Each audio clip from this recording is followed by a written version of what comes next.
It began the way most turning points do in Africa, not with a bang, but with a whisper carried on dry harmattan wind.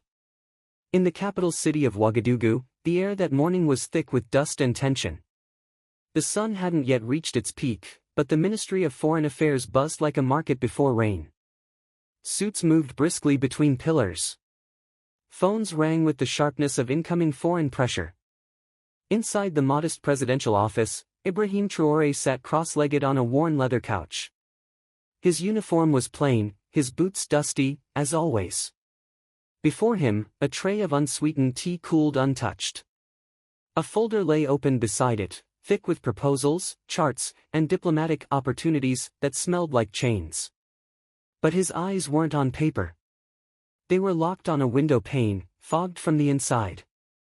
Beyond it, the courtyard had begun to stir, gardeners uncoiling hoses, aides carrying crates of textbooks for rural distribution. A child's laugh pierced the air outside the gate, rising above the engines and footsteps.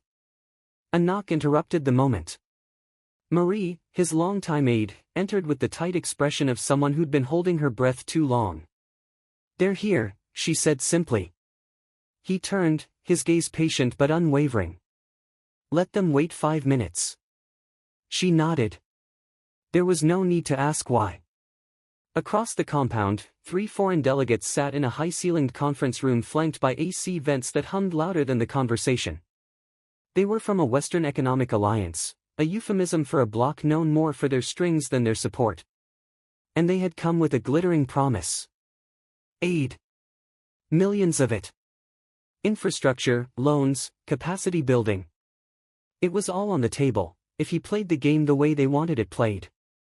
Back in his office, Ibrahim finally rose and dusted off his trousers as if brushing off expectation itself. "They'll speak in numbers," he said to Marie as they walked. "We'll respond in truth." She hesitated. "They say it's urgent." "So is dignity," he replied, his voice low but immovable. When he entered the room, the air changed. There was no grand entrance, no entourage. Just a man who walked like the ground meant something. The delegates stood, momentarily disarmed by his lack of pretense.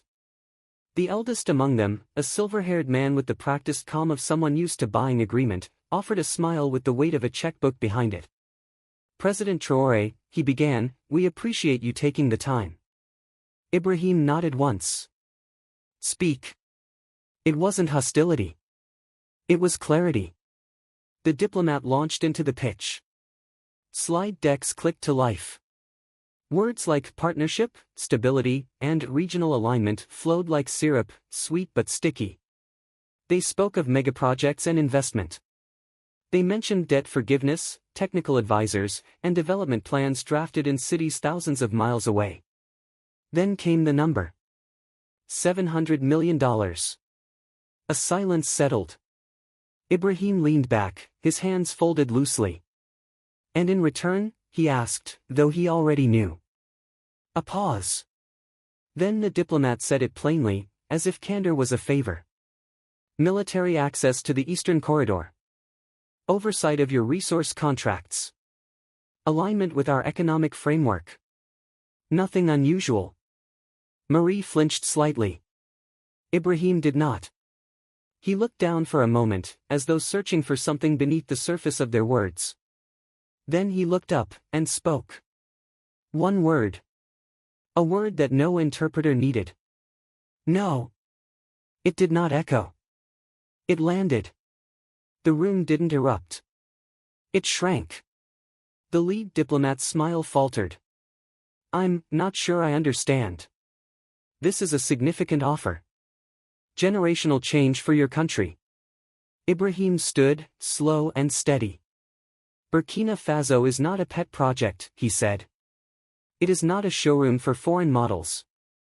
We don't trade sovereignty for scaffolding." Another diplomat tried to interject. "But with the current instability." He cut through it. "There is stability in soil. In people. In knowing that what grows here belongs here." They stood in stunned silence. The meeting ended without pleasantries. Just files snapped shut and eyes that avoided his as they left. As the car doors slammed and the delegation disappeared down the palace road, Marie turned to him. "They'll spin it," she said. "Say you walked away from help." "Let them," he replied. We walked toward ourselves. That evening, foreign media began to run headlines. West African president rejects $700 million aid package. Burkina Faso turns its back on progress. What is Ibrahim Traoré thinking? Online, debates raged. Critics called him reckless, idealistic, dangerous. But in a tiny village far from signal towers, a girl drew in the dirt with a stick, sketching a field, a water pipe, and a school. Her grandfather watched, his radio quiet beside him. He didn't say much. But his eyes gleamed with something deeper than analysis. He had heard the one word. And in that word, he had heard a beginning. The morning after the refusal, the storm arrived, not of weather, but of opinion.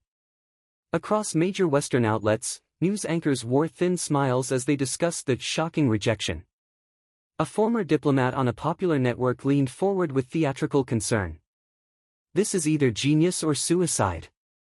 You don't say no to that kind of money unless you have something else. Does President Traoré even know what he's doing?" In Paris, a panelist laughed.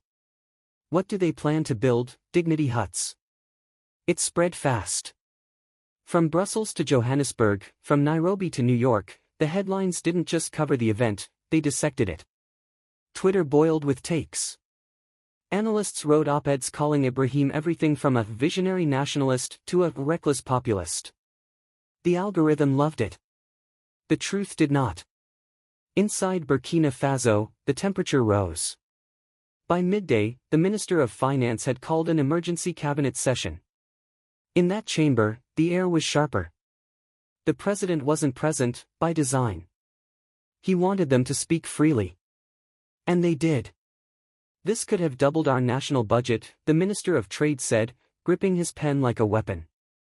"We could have fixed the roads. Built new universities. And instead," another snapped, "we've started a war of pride." They spoke of consequences. Isolation. Currency collapse.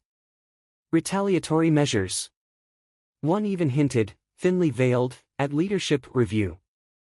But in the villages, those whose names never appeared in the reports, something different stirred.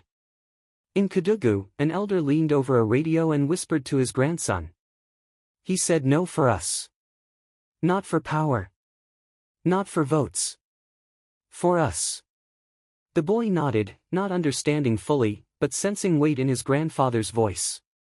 Meanwhile, in a simple, sunlit schoolroom in the south, a young girl named Awa raised her hand and asked a question her teacher wasn't ready for. Why would someone say no to money if the country needs it? The teacher paused. Then she answered. Because sometimes the money isn't the gift, it's the leash. That quote made it to Facebook. Then WhatsApp. Then international headlines. Inside the presidential compound, Ibrahim read it twice. He smiled, barely. Marie entered, tablet in hand. "They're saying you've isolated us." He stood near the window, watching workers unload crates of solar panels for a village pilot program. "We were already isolated," he said quietly. "Just not by geography, by silence." Marie hesitated, then handed him the tablet. "It's not just abroad. Some in the cabinet want you to reconsider." Formally. He didn't look at the screen. Instead, he turned back to his desk and opened a notebook. Inside were hand-sketched maps, marked with irrigation routes, school locations, new cooperative zones. Plans rooted in the land, not the market. "They want to swap dignity for decimals," he said. "But this country has tasted enough crumbs.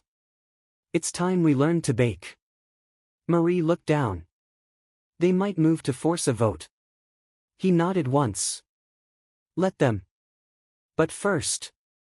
He reached for a second folder, a sealed one. She recognized it immediately. The Rural Sovereignty Pilot. It had been in the works for months, known only to a few. 17 villages. Community-led farming, solar grids, teacher incentives, and open land titles for women. Funded not by donors, but by redirected budget lines and volunteer networks. It wasn't flashy. But it was real. Launch it quietly, he said. No fanfare. Just work. She blinked. But the backlash. Let them speak. We'll build. That week, while headlines screamed about rejection and recklessness, a quiet shift began. In the hills of Pony, villagers received water-purifying kits delivered on the back of donated motorcycles. In Saba, retired engineers trained teens on assembling irrigation kits from recycled parts. And in a small compound in Fada, a widow named Kumba opened a community seed bank funded by local traders and microloans. None of it made headlines. But the soil felt it. In the capital, the opposition's murmur grew louder. News cameras caught glimpses of side meetings, analysts predicting collapse. But Ibrahim refused interviews. He refused press statements. Instead, he kept reading letters. One came from a 12-year-old boy who wrote, "My father said we don't need their money because we have people like you. Is that true?" He wrote back, "It's only true if you grow into someone better than me." In his silence, the people began to speak louder. But not with anger, with action. In Bobo Dioulasso, university students held forums on sovereignty, packed with standing crowds. In Kaya, artisans began etching his face into wood, not as a hero, but as a reminder, quiet, calm, carved beneath the word Asiya, ours. In villages without names on maps, people looked at their hands and asked, "What if we stop waiting?" And still, Ibrahim did not gloat. He met with engineers, with farmers, with teachers. Not in front of microphones, but under neem trees, in shared courtyards, beside broken taps waiting to be repaired. He didn't need to speak. The seed was already planted. And it was beginning to grow. 3 weeks after the rejection, the whispers took form. It began in marble corridors with polished shoes and imported briefcases. The kind of betrayal that didn't hiss in dark alleys, but walked confidently through front doors wearing tailored suits. A document was leaked. Not a dramatic one, just a dry, innocuous memo from the Ministry of Finance to the International Development Consortium. But on the third page, in small print, it bore a signature from a name the people trusted. Or thought they did. The Vice President. He had made contact behind closed doors. A revised proposal. A private channel for reconsideration. No publicity. No press. Just quiet compliance, dressed in patriotism. The leak hit local media with the weight of thunder. The headlines burned. Secret talks to reverse Traoré's decision. Is the cabinet divided? Aid back on the table? Burkina Faso, already straining under global scrutiny, now turned inward. Opposition leaders pounced. We've said it before, this government is a one-man show, declared one MP in parliament. Africa doesn't need lone heroes. It needs consensus. But it wasn't consensus they wanted. It was surrender. Inside the palace, Marie's hands shook as she placed the leaked papers on Ibrahim's desk. He didn't speak at first. He read the memo once. Then again. Then he folded it neatly and set it aside, like a story he already knew the ending to. Marie searched his face for something, anger, betrayal, sadness. But what she saw was deeper. Resolve, buried like bedrock. They always come wearing smiles first, he said quietly. And when that fails, they come wearing my face. She swallowed hard. What do we do? He looked out the window. The sky over Ouagadougou was heavy that day. Not with storm clouds, just a strange stillness, the kind that hangs before something breaks or blooms. They want the people confused, he said. So we remind the people who built this house. He didn't mean the palace. He meant the country. The next day, Ibrahim cancelled all press conferences. Instead, he went to the university. Without announcement, without escort. Just a plain cotton shirt and the dust of the road on his sleeves. He walked into a crowded lecture hall where students had been debating the leak. The room stilled when he entered. No podium. No microphone. He spoke without raising his voice. I heard you are asking questions. That is good. Questions are roots, answers are fruit. He let the silence stretch. I did not come to quiet you. I came because you deserve to know the truth. He held up the leaked memo. This is real. And yes, there are those among us who believe dignity is too heavy to carry. That aid is easier. He set the paper down. But I ask you, what is easier today often costs everything tomorrow. What we are doing is not easy. It is necessary.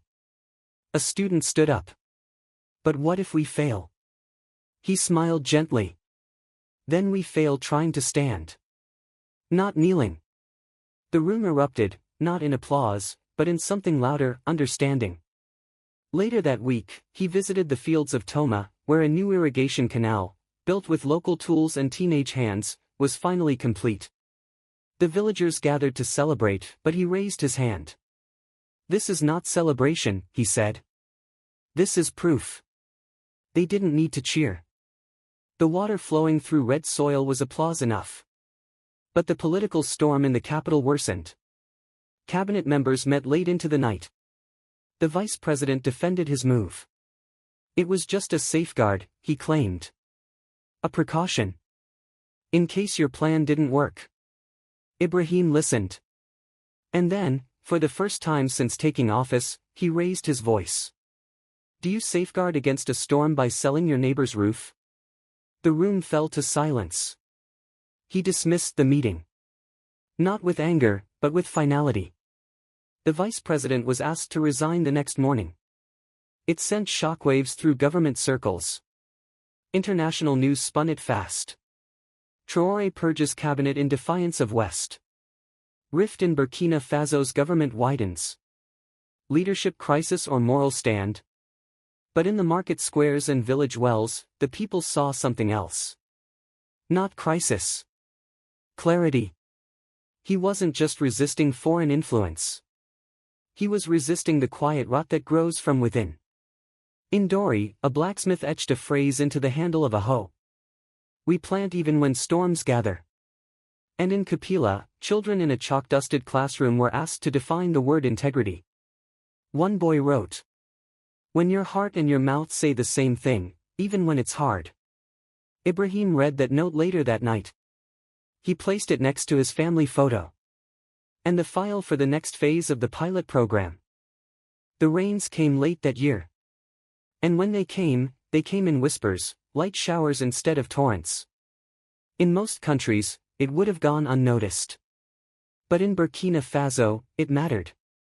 Every drop, every inch of darkened soil mattered. It was the real test. No headlines. No debates. Just crops and dust and the kind of prayers that don't need churches to be heard. Ibrahim left the palace again, this time without telling Marie until he was already on the road. When she found out, she sighed, then smiled. Where? She asked the driver. He shrugged. He said, where the soil has spoken. 3 days later, she caught up with him in a village called Nyangaloko, nestled near the southern border, where the pilot programs had quietly been running. He sat under a mango tree, surrounded by women sorting produce, corn, beans, yams, more food than that region had seen in over a decade. He looked tired. But not worn. When Marie approached, he pointed silently toward a clearing where children were playing barefoot between rows of cassava plants, their laughter blending with the rustle of leaves. They're learning that food doesn't come from politics, he said. It comes from the ground, and from people who refuse to wait. Marie handed him a notebook filled with updates. 13 of the 17 pilot villages had surpassed their productivity goals. Solar-powered water pumps were working. Rural school attendance had jumped. Infant malnutrition had dropped by a full percentage point. But it wasn't the numbers that mattered. It was the faces. An old woman named Aisha approached, hands stained with the red soil she had worked all her life. She carried a basket of produce, not for sale, but for offering. My daughter didn't believe in this, she said softly. She left. Said no one feeds a family without money. She held up a squash the size of a child's head. She sent me a message last week. Said she's coming back. Ibrahim took the squash gently, as if it were something sacred. It wasn't me, he said. It was you. But Aisha shook her head. No. It was that word you said. No, we felt it. In another village, a young girl named Miriam ran up to his delegation holding a drawing. She had drawn a water pipe connected to a field with small green plants and stick figures smiling beneath a tree. At the center was a woman standing with open arms. This is my mother, she said. She says the land listens now. He took a moment before replying. Then we must keep speaking gently. Later that day, Ibrahim sat with a circle of farmers beneath a thatched canopy. No microphones. No journalists. Just calloused hands, folded knees, and stories passed like bread around a fire. An elder, his skin lined like riverbeds, leaned forward. I was wrong about you, he said. Ibrahim didn't respond. When you said no, the man continued, I thought you were proud. But now I see, you were planting something. Not pride, Ibrahim said quietly. Roots. That night, in a dimly lit hut where stars spilled through the cracks in the ceiling, Ibrahim wrote in his notebook. The land has memory. It remembers who fed it and who fed from it. Back in the capital, rumors swirled again, but this time they were different. Something is happening in the villages. The aid rejection is showing results. Traoré may have been right. Even foreign media shifted tone. A quiet respect entered the headlines. Self-reliance in Burkina Faso. Pilot project outperforms predictions. In Washington, a journalist asked a diplomat. So, was the aid rejection a mistake? The man smiled, tight-lipped. Sometimes leadership looks different than we expect. Back home, students at the University of Ouagadougou held a rally, but not in protest. They marched with signs that read, Our soil. Our story. We remember the word. Dignity feeds deeper than bread. Ibrahim watched the footage in silence. Marie stood beside him. This was never just about aid, she said. No, he replied. It was about who we become without it. She handed him a small envelope. Another letter. This one from a young boy named Issa, from a northern village once on the brink of displacement. It read, Dear Mr. President, we planted beans in our backyard like you said. My father didn't believe it would grow. But it did. He smiled when he saw it. He never smiles.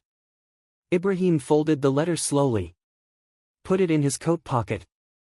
And said, We have to show them this. Who? Everyone. He didn't call a press conference. He didn't schedule interviews. He didn't send invitations to embassies or media houses.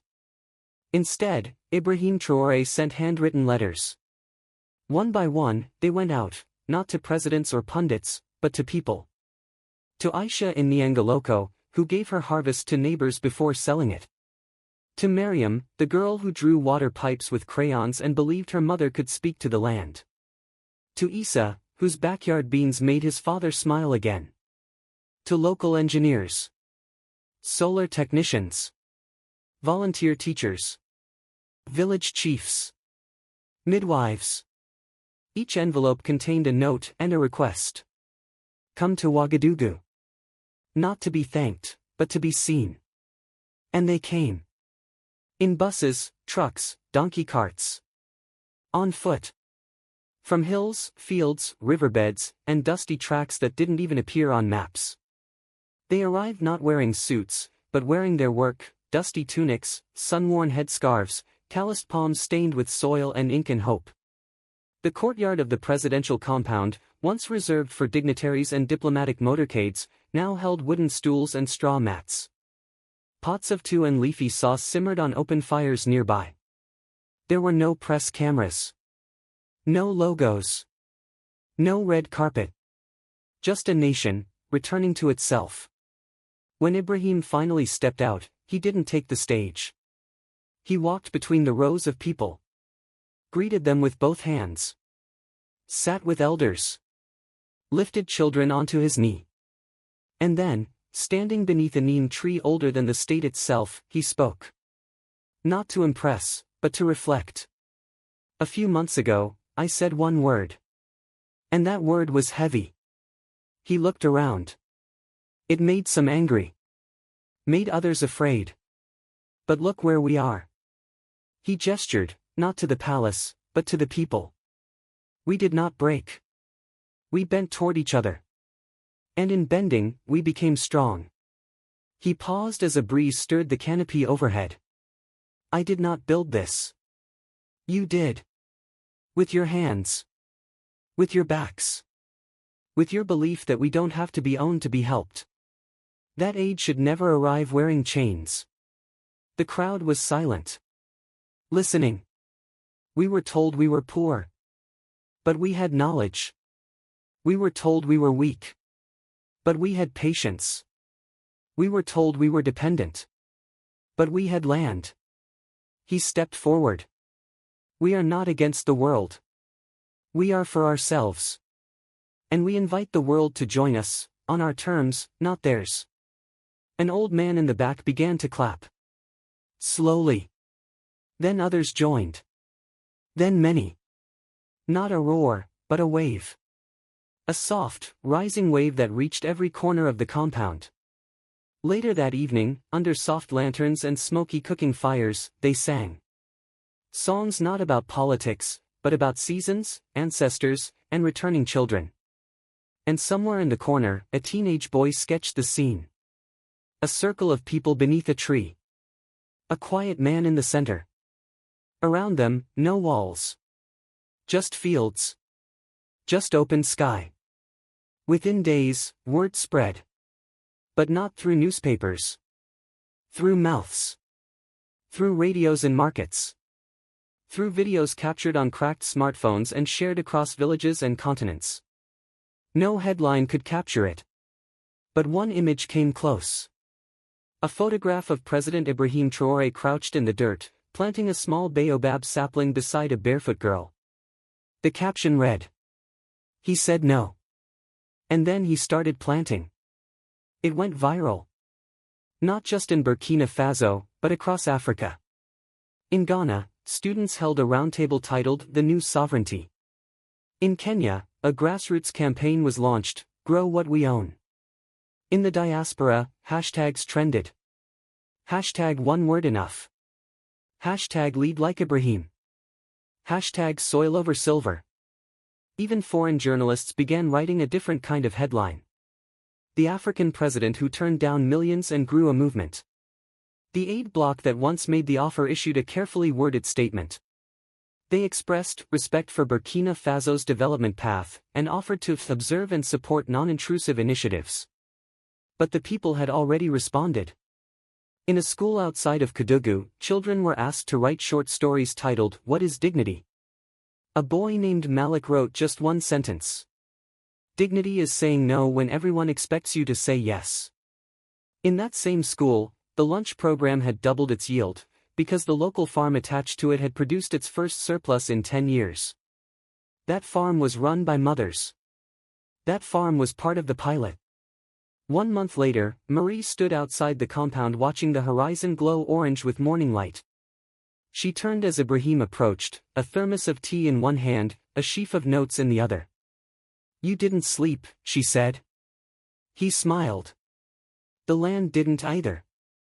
She glanced at the stack of letters he carried, requests from other African nations, university invitations, policy questions from think tanks. What do we do now? He looked at the sun rising over rooftops where children were beginning to stir. Now we teach them how we did it, he said. And how we didn't do it alone. She exhaled. You know, she said, when you first said no, people thought you'd said the end of something. He shook his head gently. No, he said. That word wasn't the end. He looked out across his country, blooming quietly under its own weight. It was the seed,